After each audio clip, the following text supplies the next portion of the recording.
नमस्कार दोस्तों, आप सबका मेरे YouTube channel KP law knowledge पे स्वागत है। तो आज हम जानेंगे स्टैम्प पेपर क्या होता है। ये देखिए, ये है स्टैम्प पेपर। तो आज हम स्टैम्प पेपर के बारे में जानेंगे।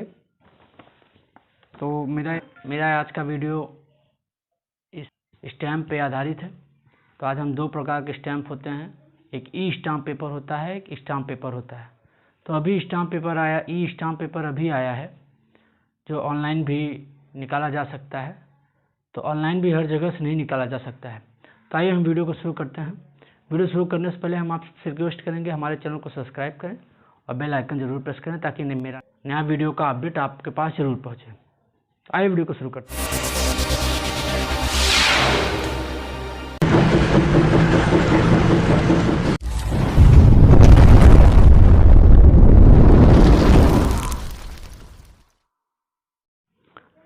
स्टाम्प पेपर फुल स्केप आकार का रिक्त पेपर होता है।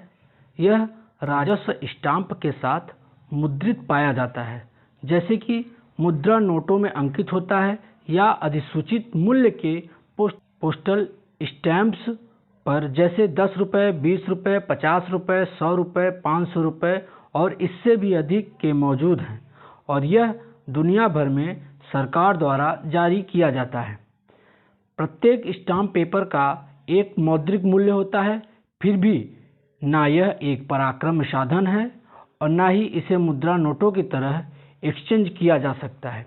ये कागजात आधिकारिक समझौतों और दस्तावेजों की प्रामाणिकता का समर्थन करने के लिए उपयोग किया जाता है, जैसे लीज एग्रीमेंट, खरीद परोक्त, property, business contract agreement, loan agreement, financial deals, power of attorney, affidavit, articles of association, memorandum of association, क्षतिपूर्ति बांड सहित, डिक्लेरेशन सहित, लेन देन सहित कानूनी निहितार्थ वाले लगभग सभी दस्तावेज, समझौते, बांड, गिफ्ट डीड आदि को वैध और कानूनी रूप से लागू करने के लिए स्टैम्प पेपर का उपयोग किया जाता है।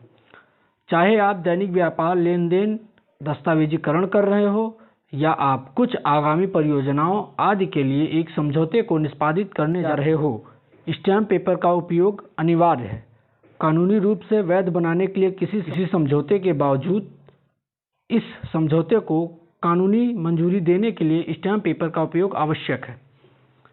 स्टैम्प पेपर का उपयोग कैसे होता है हम बता देते हैं आपको। जैसे कि अगर विभिन्न दस्तावेजों पर करों को इकट्ठा करने के लिए भी दुनिया भर में स्टैम्प पेपर का व्यापक रूप से उपयोग किया गया है। कागजात हमेशा खाली खरीदे जाते हैं, जैसा कि मैंने आपको अभी दिखाया, और स्थानीय नियमों के अनुसार लाइसेंस प्राप्त स्टाम्प विक्रेताओं, डाकघरों, सरकारी ट्रेजरी कार्यालय और अदालतों में उपलब्ध होते हैं। ये सरकारी कार्यालय जैसे कि आपको डाकघर में मिल जाएगा, और तहसील में मिल जाएगा, जो आपका तहसील होता है, और कचहरी में मिल जाएगा। उन्हीं के पास से आपको स्टैम्प मिलेगा जिनका लाइसेंस होता है। संबंधी व्यक्ति कागज पर अनुबंध की अपनी आपसी शर्तें लिखते हैं और इस दस्तावेज को कानूनी मान्यता के लिए अदालत या संबंधित प्राधिकरण के पास भेजते हैं। सरकार द्वारा एकत्र करने का यह कुशल कानूनी तरीका है। यह एक निष्क्रिय तरीका है जिससे जिम्मेदार और अधिकृत सरकारी प्राधिकारी को प्रस्तुत करने के दायित्व के बिना दस्तावेजों को वैध और प्रमाणित किया जा सके।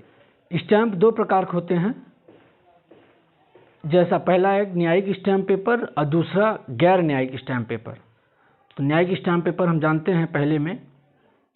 आप आमतौर पर न्यायिक स्टैम्प पेपर का उपयोग कानूनी उद्देश्य के लिए या अदालती मामलों की कार्रवाई के लिए या कानूनी प्रक्रियाओं को जारी रखने के लिए किया जाता है।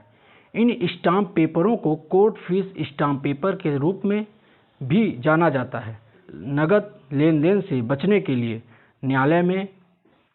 न्यायालय शुल्क के भुगतान के लिए न्यायिक स्टाम्प पेपर का उपयोग किया जाता है। हो सकता है कि कोर्ट फीस के भुगतान के बिना मामला कोर्ट में दर्ज न किया जाए। नंबर 2, गैर न्यायिक स्टाम्प पेपर।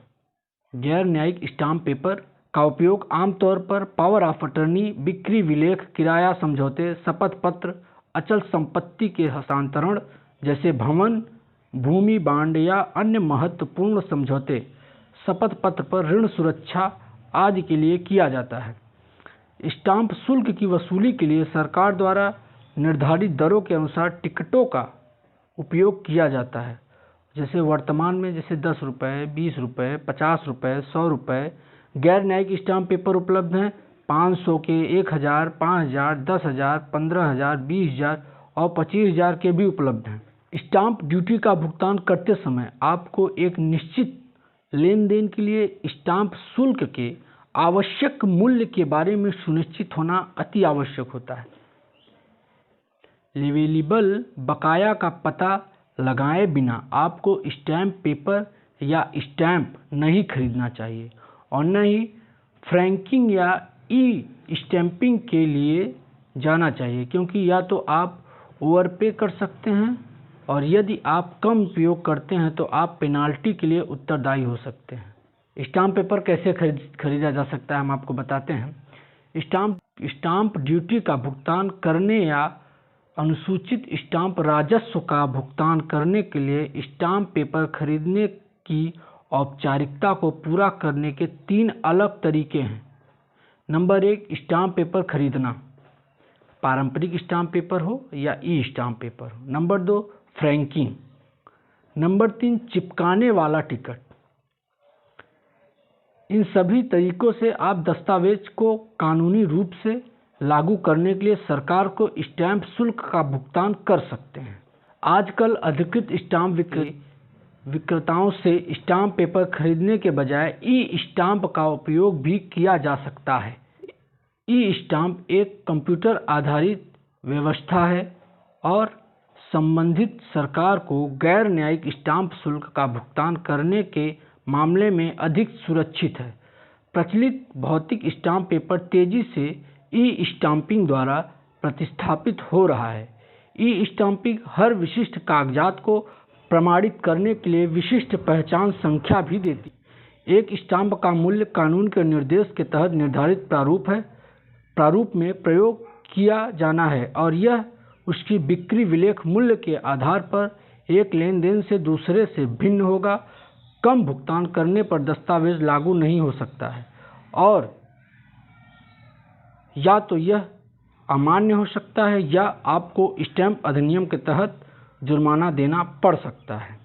गैर न्यायिक स्टाम्प पेपर।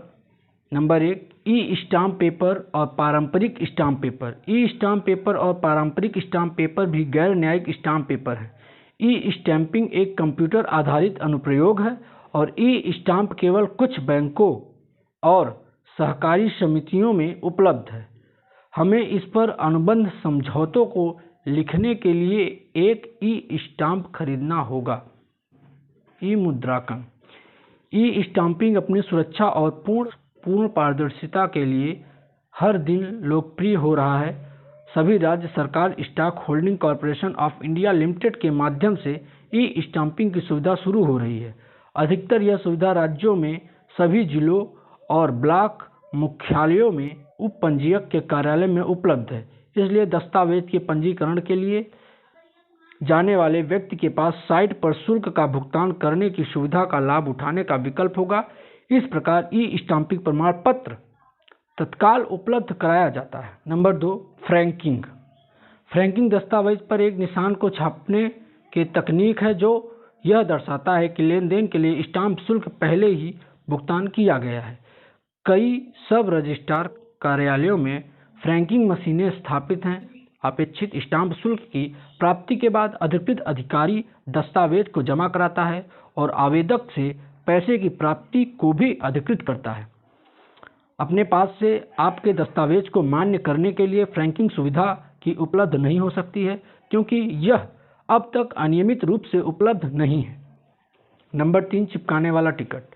चिपकाने वाली टिकट सुविधाएं लेबल है जिन्हें दस्तावेजों पर पहले से ही भुगतान किए गए स्टाम्प ड्यूटी के प्रतीक के रूप में चिपकाया जा सकता है। वे डाक टिकटों की तरह चिपकाने वाला टिकट है, लेकिन इसे कानूनी दस्तावेज पर इस्तेमाल नहीं किया जा सकता है। इसलिए इन मोहरों का उपयोग करने से पहले सचेत रहें। जब तक आप उनकी स्वीकार्यता के बारे में सुनिश्चित नहीं होते, तब तक आप फालतू खर्च के झंझट में नहीं पड़ते। स्टाम्प पाने का सबसे आसान तरीका जो होता है हम आपको बताते हैं। अब एक सुविधाएं भी उपलब्ध हैं जिससे आप अपने घर से बाहर कदम रखे बिना स्टाम्प पेपर ऑनलाइन खरीद सकते हैं। ऐसे वेंडर भी हैं जो आपको थोक में ज़रूरत पड़ने पर स्टाम्प पेपर उपलब्ध करा सकते हैं, जैसे 1 रुपये, 2 रुपये, 5 रुपये, 10 रुपये, 20 रुपये, 50 रुपये, 100 रुपये, 500 रुपये, 1000 रुपये, 5000 रुपये में उपलब्ध है। हम आपको बताते हैं कि स्टाम्प पेपर की वैधता कितनी होती है। भारतीय स्टाम्प अधिनियम की धारा 54 में कहा गया है कि यदि आपको आपके द्वारा खरीदे गए स्टाम्प पेपर की आवश्यकता नहीं है, तो आप खरीद की तारीख से 6 महीने के भीतर इसे वापस कलेक्ट्रेट में जमा करा सकते हैं। ऐसे मामले में आपको 10% की कटौती के बाद खरीद मूल्य का रिफंड मिलेगा। तो आज हम जाने कि स्टाम्प पेपर क्या होता है। आगे भी हम और सारी वीडियो लेके आएंगे। हमारे वीडियो को देखने के लिए हमारे चैनल को सब्सक्राइब करना मत भूलिएगा। नमस्कार।